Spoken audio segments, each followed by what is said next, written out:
সমাজের দিকে তাকায় দেখেন, গরিবের বিচার হয়, বড় লোকের বিচার হয় না।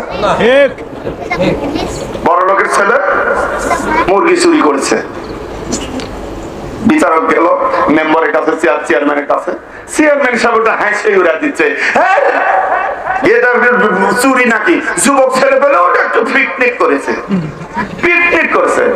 হাসি উড়াই দিল। কিন্তু ওর কাছে যখন আবার বিচার গেল, অমুক ভ্যানালার বেটা মুরগি চুরি করছে, ওই মাত্র পরিবার চোখ বড় বড় করে বলছে, ওরে পিঠ মরা দিবান, আমি আসতেছি। কথা বলেন, আজকের এই সমাজের এই মাতব্বরদের অন্যায় বিচার করার কারণে সমাজগুলো আজকে আগুনে দাউ দাউ করে জ্বলতেছে। কথা বলেন আমার ভাইরা, বিচারগুলো আমরা দেব কার কাছে রে? যাদের কাছে বিচার দেব তারাই তো তিন পাঁচা। আপনাদের চাঁপাইনবাবগঞ্জে আম, শিবগঞ্জ এলাকাতে প্রচুর আমের বাগান, সুন্দর আম ধরেছে, পাক ধরেছে। মালিক বেড়া বেড়া দেখতেছে, এটা বিক্রি করে এটা করবো ওটা করবো চিন্তা করতেছে। এমন সময় দেখে এক ছেলে গাছে ওঠে, ব্যাগে শুধু আম পারতেছে আর ব্যাগে ঢুকে এই আম বিক্রি করে আমি এটা করবো ওটা করবো কত চিন্তা করছি, আর এই ছেলে আম পারতে তোর বাবার কাছে ধরে নিজে তোর সাইজ করো না। ছেলে খালি মিসমিস করে হাসে, হাসিস কেন তোর বাবার কাছে ধরে নিয়ে সাইজ করবো। বলছে বললে লাভ নাই, আর এক ডালে আমার আব্বা উঠে আছে।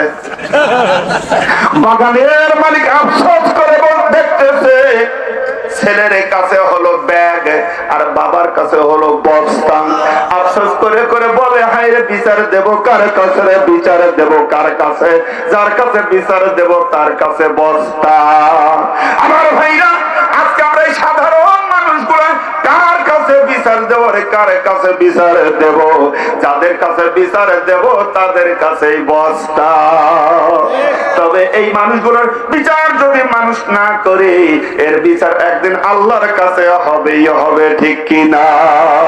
বিচারপতি তোমার কাছে বিচার না পেলে কোথায় গিয়ে পাবো বলো? কার কাছে গেলে? আল্লাহ কার কাছে গেলে? সত্য পথে চলতে গেলে অনেকে বাধায় আসে। আল্লাহ তাআলা বলিয়াছেন সূরা বাকারাতে, আল্লাহ